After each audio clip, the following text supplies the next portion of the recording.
Now hear me out. Neil Cicierega is what I'd say one of the biggest reasons why the internet took off so far, and I want to talk about him because I think he's really cool. In a talk he did for this thing called XOXO Festival, whatever that is, he mentions how he has been on the internet since a tiny kid. He also mentions how he has complete backups of the hard drives he's had since 1995.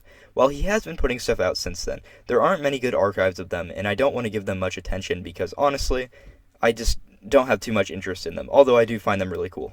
But I would like to start at 2001, where I think he really started. In 2001, at the age of 14, he found out about some old Pokemon Japanese songs made for the anime. So he made some flash animations with some random files on his computer. These were called Ammutations, which slowly being after-posted to different message boards became very popular. It even got him on the news. While being very random, I still find these really charming, and it really gives you an idea of what the internet was like back then. But I mean, face it, most of us weren't even alive during these, but I think most people know of him because of his other projects.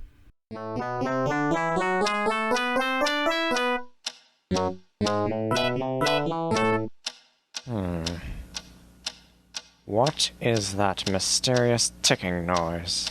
I wanted to go through some of his most popular / cult classic works and explain why I think he shaped a lot of my humor and even my personality with his art. Even though I didn't know it, I've been watching stuff to do with Neil since I was very young. Some of my earliest memories are of me watching videos like Brody Quest or Mouth on my Nintendo Wii, and even though I really had no clue what I was watching, I had a weird fascination with these, and I'd find myself always coming back to these, along with Smosh and many others. Some of my favorite works by Neil Cicierega are his music. Neil's made many albums, such as his albums he made under the moniker Lemon Demon, but he also made 4 mashup albums, all starring the word mouth. I am a huge fan of all of his music, and I find myself quoting random lyrics in mid-conversation because I find them really funny. Some of my favorites are the song Dead Sea Monkey, Sunbeam, Light Show Flower Seed, and Lifetime Achievement Award. I love all of his music, but there's one song I've neglected to mention. I think this little animation made in Flash to help advertise his album Dinosaur Orchestra is probably one of the biggest videos on the internet. With the original Newgrounds upload having over 13 million views and many other re-uploads, I think this video could easily be billions in view count.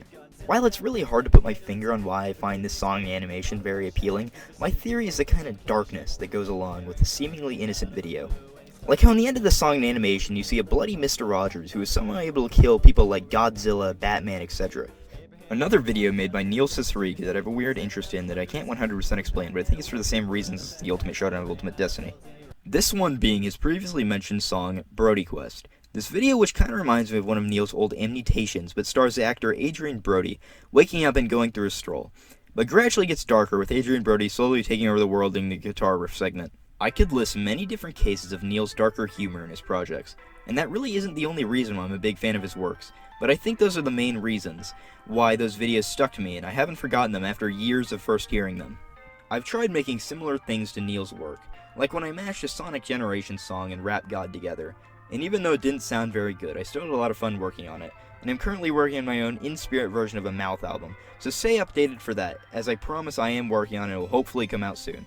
And while I honestly could go on for 3 hours just listing things made by Neil Cicierega that I like, I think I've gotten my point well across. And while I think Neil Cicierega is one of my biggest inspirations, and I will continue quoting Neil's work until the day I die. So truly, thank you Neil. I know who I will be voting for in the next election.